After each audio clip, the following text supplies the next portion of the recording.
We're delighted to be able to present the results from the study for everyone today. So I will second Amy's thanks to those of you in the room who responded to our surveys last summer. We very much appreciate that. And we're going to be sharing some of the results today. The study is really a compilation of 3 separate surveys. In the first survey, we had 129 funders of journalism who represent a mix of private, community, and family foundations, as well as newer funding vehicles like the American Journalism Project, who completed the study. The second survey is based on 293 nonprofit newsrooms, which also include about 55 who are PBS or NPR member stations. And then the third survey was based on, we had responses from about 164 for-profit newsrooms. Just shy of 140 of those were newsrooms that were receiving philanthropic funding, and most of the findings are based on those who are getting that grantee support. So the study is largely based on a 2015 study that was conducted by Tom Rosenstiel, one of our research collaborators on this project, when he was the executive director at the American Press Institute. And that study was really a groundbreaking look at measuring how philanthropy was changing the landscape of not-for-profit journalism. And it also surfaced a lot of questions around some of the thorny ethical issues that organizations were having to deal with as they navigated these new types of funding relationships. So Jennifer brought this idea to NORC, and we were delighted to partner on an update of that study. And we really wanted to understand what the state of philanthropic funding for journalism is looking like today. And we did that by both updating a lot of the measures from the 2015 study, but also tackling new subjects and topics that have come up since then. And we were, again, interested in trying to understand how people were grappling with the potential ethical issues, conflicts of interest, transparency around these fundraising issues. All right, so let's dive in. Here's an overview of about 5 of our key findings. We're going to walk through each of these in more details, but this is just the tip of the iceberg of what's in the report online. So first finding, philanthropic funding is growing at both for-profit and not-for-profit news organizations. Funders are reporting increasing support to news outlets who serve communities of color. The local news crisis is a top priority guiding funding decisions these days. We found in the survey that more for-profit news organizations are the recipients of philanthropic funding, but that they are far less likely than their nonprofit newsroom counterparts to have guidelines in place to navigate these potential conflicts of interest and transparency issues. And finally, the research shows that guidelines are needed to help everybody navigate this space. And we know many of you were involved in developing some guidelines after the 2015 study came out, and we think that this research provides some guidance to revisit those guidelines, think about how they might be updated, as well as help find ways to raise awareness about the guidelines and encourage additional adoption. All right, so let's dive into our first finding here and look at where and how philanthropic funding is growing for both nonprofit and for-profit news organizations. So the study showed that 59% of the funders who responded to the survey reported that they've increased their grant making for journalism over the last 5 years. And about half of these organizations say that they plan to increase this giving further over the next 5 years. We also saw in the survey that 1/3 of funders are relatively new to the journalism space. And that includes 5% of the funders who made their very first journalism grant within the last 12 months alone. And finally, we saw that 38% of funders said that they are giving philanthropic support to for-profit news organizations over the last couple of years. So how do you measure growth in a space? One metric is dollars, maybe the metric that the grantees care about the most. And we definitely saw that funders are allocating more for journalism now compared to what they were allocating in 2018. So the bottom set of bars on this chart here show that 40% of the funders who responded to the survey told us that they had allocated $1 million or more for journalism awards in 2022. And that's a significant increase to the 25% of funders who said that they were allocating those dollar levels back in 2018. And we also see in the middle set of bars there some growth in the $100,000 to $1 million range as well. But it's also important to keep in mind that for most of the funders in this space who responded to the survey, journalism is just a small part of what they do. So we see here in this chart, we asked people about sort of thinking about their overall grant-making portfolio, what portion of it goes to journalism and news grantees. And as you see, 70% said that less than 10% of their portfolio goes to journalism grant making. And it's only on the far right of the chart, 12% of funders who are spending a majority of their portfolio on journalism grants. All right, so moving on to our second finding, we see that funders report increasing support to news outlets who are serving communities of color. 57% of funders told us that they're supporting news organizations, primarily serving historically marginalized communities of color. And of those, about 3/4 said that they've increased their support for these organizations over the last couple of years. And then through our companion surveys of for-profit and not-for-profit news organizations, outlets who are serving BIPOC communities told us directly that they also felt like they've been receiving more support over the last couple of years. So we were also interested in understanding how diversity, equity, and inclusion was a consideration for funders outside of the direct grants. And we see that they are incorporating DEI principles into a lot of their funding decisions. We saw 68% of funders tell us that ensuring racial equity and inclusion in the production of news is one of the top priorities they consider in their grant-making strategy. And 78% consider the diversity of a grantee's team, their board, their leadership when they're making their grant decisions. And finally, almost universally, 90% of funders told us that the communities and audiences that a news organization serves is another top priority when they think about making a grant. And now I will turn it over to Jennifer Preston to walk us through one of the top funding areas we heard about. Thank you. You're welcome. Thank you. Thank you, Jenny, and I'm deeply grateful for having had the opportunity to conduct this research with NORC. We could have done a Google form, we could have done SurveyMonkey, but we wanted to produce the data-driven insights, the research that we can build on, and that produced a methodology that could be replicated. Especially grateful to Tom Rosenstiel and Marjorie Connolly, Senior Fellows at NORC, and I'm just so grateful that when I approached them about diving into the questions that they both explored in 2015 when Tom was leading the American Press Institute, and come up with the new questions to reflect the so many changes that we've seen in the field in the last 6 or 7 years. Where are funders directing their grant making? Well, not surprisingly, as we've heard from so many folks in the last day and a half, funders are supporting specific topics, so that remains a top funding priority. But what we also saw in this survey, we didn't even ask about it in 2015, was the number of funders who were supporting local journalism.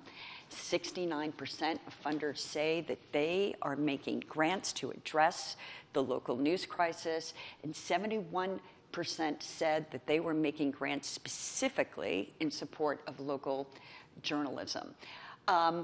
Part of the reason why, perhaps, is because half of the community foundations polled in this survey said that they had noticed the significant loss of local news in their communities. So clearly, there's more awareness of the problem, but there's opportunity to, of course, create more awareness.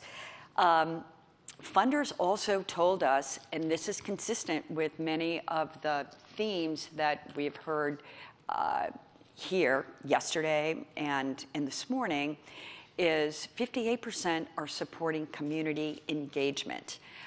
Journalism, trusted news and information, where we have seen so many inspiring ways for journalists to engage their communities around trusted local news. We also saw an increase. The next category of funding for journalists was around specific types of reporting. So what does that mean? That means investigative reporting, solutions journalism, collaborative reporting. Another finding that you'll see when you dig into the report, and I urge you to dig into the top lines. These are 3 separate surveys, and the responses can help you in so many different ways. We saw a huge increase in the number of funders and the number of journalists who were working together with not just other news organizations, but partners in their community. So the closer a funder is to the community, the more concern that they expressed about the decline in local journalism. And as I said, we saw about half of our community foundation leaders and place-based funders noting the decline in their communities. So more for-profits are receiving funding, but they're less likely than nonprofits to have guidelines for transparency. And this is perhaps because we have seen a significant increase in philanthropic giving to for-profit news organizations in the last 5 years. So 86% of nonprofit newsrooms identify donors on their website versus 46% of for-profit newsrooms. That's an opportunity, as Jenny said, that we have to revisit the written guidelines that were developed because of the 2015 survey, and not only revisit them, but really encourage adoption. And we're so lucky to partner with the Lenfest Institute for Journalism on this work. They can help us with adoption in the field, as can the Local Media Association, Lab for Journalism Funding, and of course, Media Impact Funders with funders. 68% of nonprofit newsrooms have a publicly available policy for disclosing donors versus 14% of for-profit newsrooms. And look, we have to give tremendous credit to the Institute for Not-for-Profit News. You heard from Sue Cross this morning. The guidelines that the Institute for Not-for-Profit News put in place in the aftermath of the 2015 survey requires members to post the donors who contribute more than $5,000 annually to their news organization. And just in case anyone here in this room needs a reminder, but I don't think anyone in this room does, regaining public trust in our journalism, in our news, and in our community information, excuse me, is vitally important. And one way to help build that trust, and certainly not jeopardize that trust, is be transparent around who is funding the journalism. And it's not that hard. Funder input on editorial content is rare, But it's a concern, and it was a major concern that was identified by Tom Rosenstiel and Marjorie Connolly's work at the American Press Institute in 2015. 70% of newsrooms say they never make editorial changes based on funder input. Of course, this survey, again, we did it with NORC. All of the responses are anonymous, but don't you want to know who the 30% of the newsrooms are that, like, hello, are making editorial changes based on funder input? But to be fair, when you dig into the data, it's often general conversations. There's very, very few newsrooms who are showing content to funders. And just in case the funders in the room might want to know, that's really not a good practice to say to a grantee, hey, I'd sure like to see that story that we funded before you. I see some of my dear colleagues on both sides from newsrooms and funders smiling. But the data shows, Tom, I love saying that data shows. All right, come on, I got editors here, right? That it is happening. And again, it is so important that we build trust, in journalism, that we need to address it. And 66% of funders say they never talk to grantees about specific stories or coverage plans. But honestly, if you're funding education, if you're funding inside climate news, I think it's perfectly appropriate as someone who spent 30 years in newsrooms right here in New York City, that general conversations in most cases are appropriate. And that's one of the things I hope that we're able to dig into with the conversation later that Amy is going to lead. So guidelines. Guidelines are needed to help everyone navigate these potential conflicts of interest, but adoption of the guidelines is key. 57% of funders support journalism on topics where they also do policy and advocacy work. That's a big number. And that's a reason why it's essential that newsrooms and funders are able to navigate those boundaries. 64% of funders do not have written guidelines about their involvement in editorial content, opportunity for adoption, and 23% of nonprofits make case-by-case decisions to accept funding for coverage of a topic when the funder is also engaged in advocacy work on the first issue. And again, it goes back to trust. So wrapping up, what are the top 4 things that grantees want funders to know? Actually, all we had to do, Angelica, is put up Angelica's slide. That's what grantees want funders to know. Unrestricted general operating funds, multi-year grants are needed to help with stability, and financial management planning, and to take the stress, of just meeting that number every single year. I spoke with a funder last night at the Reporters Committee for Freedom of the Press who told me that she just made a grant, and a 3-year grant, unrestricted operating grant, and she told the grantee, you don't have to spend this. You can put it in the bank. It can be your reserve.